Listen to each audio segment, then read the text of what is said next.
For the last 50 years, a lot of smart, well-resourced people, some of you no doubt, have been trying to figure out how to reduce poverty in the United States.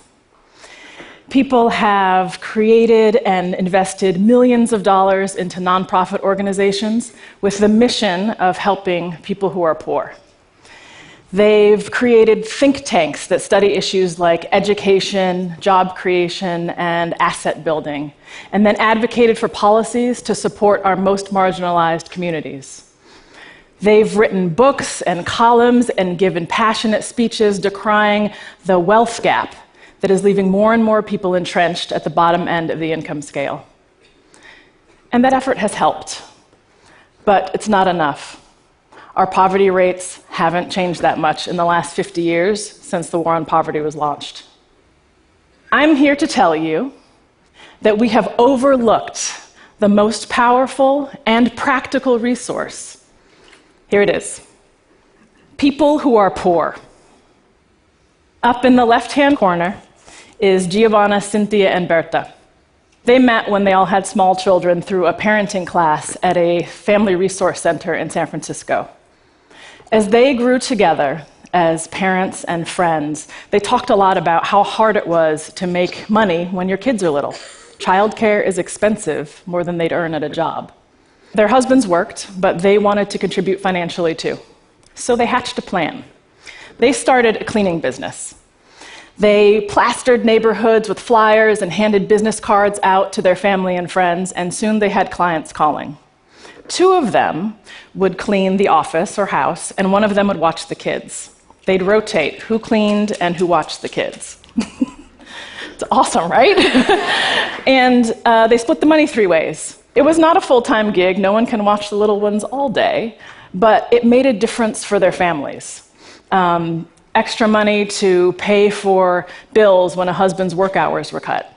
Money to buy the kids' clothes as they were growing. A little extra money in their pockets to make them feel some independence. Up in the top right corner is Teresa and her daughter, Brianna. Brianna is one of those kids with this sparkly, infectious, outgoing personality. For example, when Rosie, a little girl who spoke only Spanish, moved in next door, Brianna, who spoke only English, borrowed her mother's tablet and found a translation app so the 2 of them could communicate.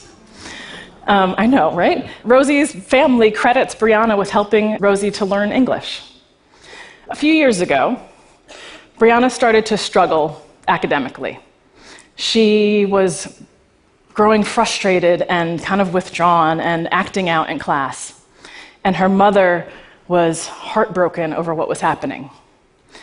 Then they found out that she was going to have to repeat 2nd grade, and Brianna was devastated. Her mother felt hopeless and overwhelmed and alone because she knew that her daughter was not getting the support she needed, and she did not know how to help her. One afternoon, Teresa was catching up with a group of friends, and one of them said, "Teresa, how are you?" And she burst into tears. After she shared her story, one of her friends said, "You know, I went through the exact same thing with my son about a year ago, and in that moment, Teresa realized that so much of her struggle was not having anybody to talk with about it." So she created a support group for parents like her.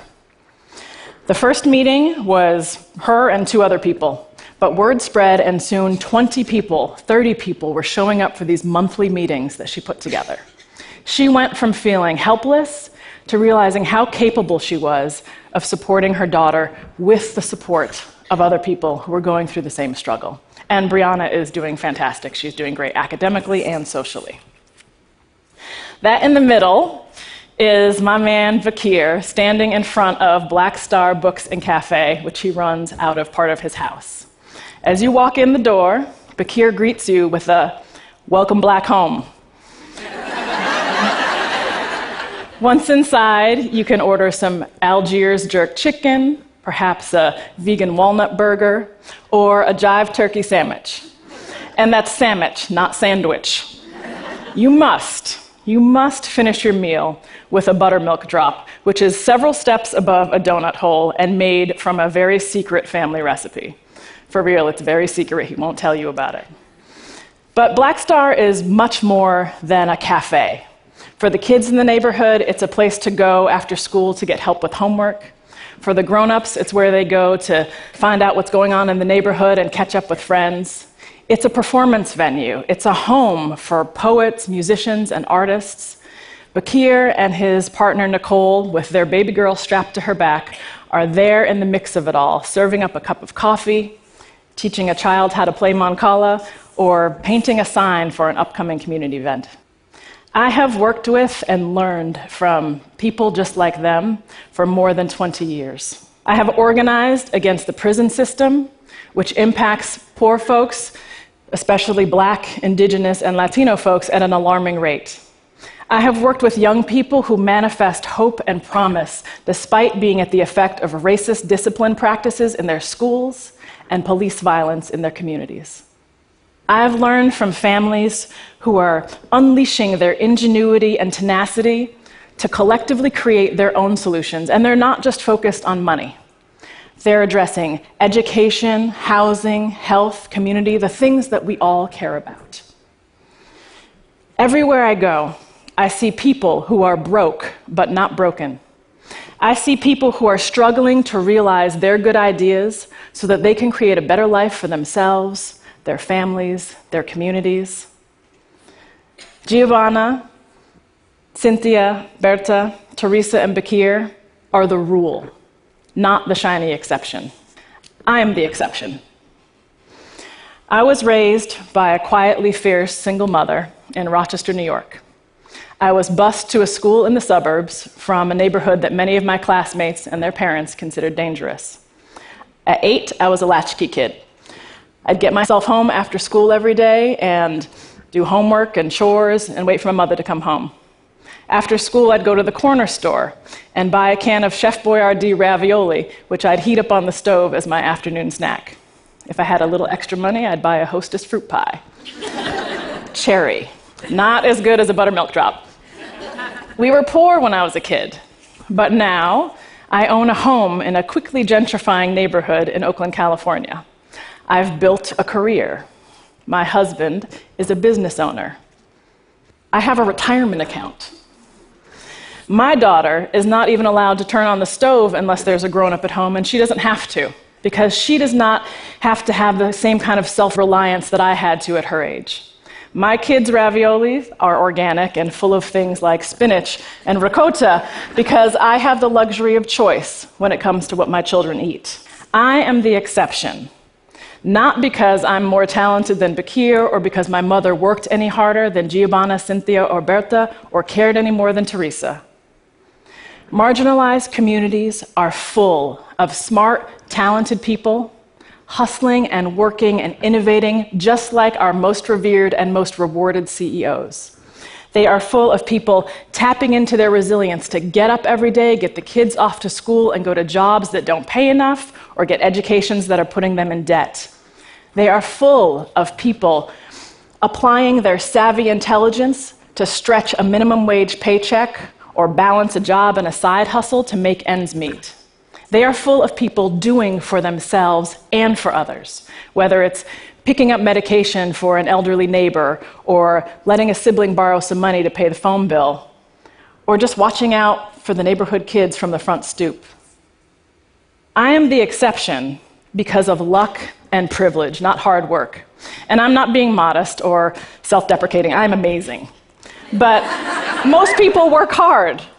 Hard work is the common denominator in this equation, and I'm tired of the story we tell that hard work leads to success, because that allows, thank you.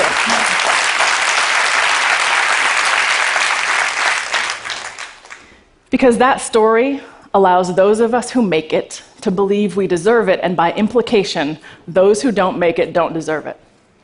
We tell ourselves in the back of our minds, and sometimes in the front of our mouths, there must be something a little wrong with those poor people. We have a wide range of beliefs about what that something wrong is. Some people tell the story that poor folks are lazy freeloaders who would cheat and lie to get out of an honest day's work.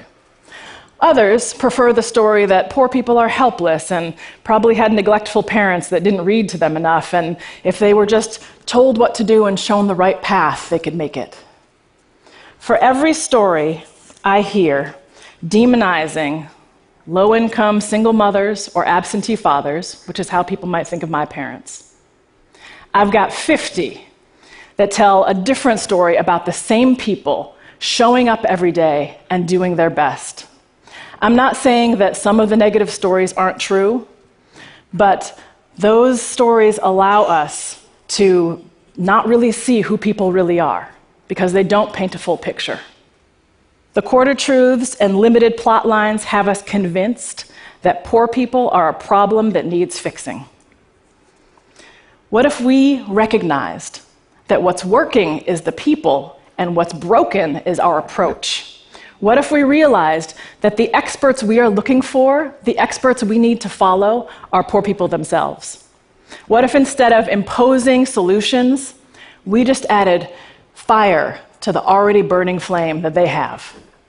Not directing, not even empowering, but just fueling their initiative. Just north of here, we have an example of what this could look like. Silicon Valley.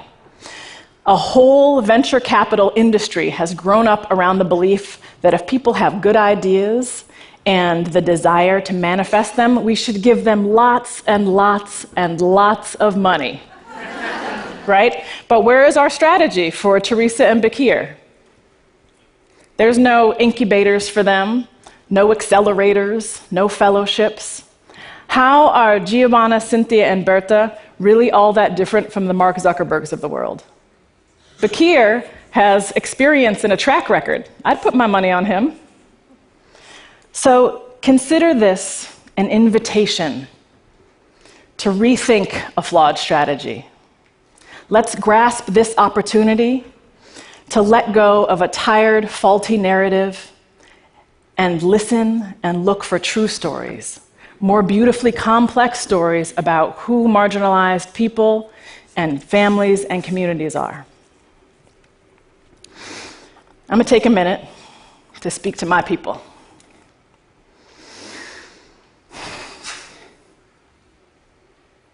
We cannot wait for somebody else to get it right. Let us remember what we are capable of, all that we have built with blood, sweat, and dreams, all the cogs that keep turning, and the people kept afloat because of our backbreaking work. Let us remember that we are magic. If you need some inspiration to jog your memory, read Octavia Butler's Parable of the Sower. Listen to Reverend King's Letter from Birmingham Jail. Listen to Sahir Hamad recite First Writing Since, or Esperanza Spalding perform Black Gold. Set your gaze upon the art of Kehinde Wiley or Fabiana Rodriguez. Look at the hands of your grandmother, or into the eyes of someone who loves you. We are magic. Individually, we don't have a lot of wealth and power, but collectively, we are unstoppable. And we spend a lot of our time and energy organizing to our power to demand change from systems that were not made for us. Instead of trying to alter the fabric of existing ways, let's weave and cut some fierce new cloth. Let's use some of our substantial collective power toward inventing and bringing to life new ways of being that work for us. Desmond Tutu talks about the concept of Ubuntu in the context of South Africa's Truth and Reconciliation process that they embarked on after apartheid. He says it means, my humanity is caught up, is inextricably bound up in yours. We belong to a bundle of life. A bundle of life. The Truth and Reconciliation process started by elevating the voices of the unheard. If this country is going to live up to its promise of liberty and justice for all, then we need to elevate the voices of our unheard, of people like Giovanna, Cynthia, and Berta, Teresa, and Bakir. We must leverage their solutions and their ideas. We must listen to their true stories, their more beautifully complex stories. Thank you.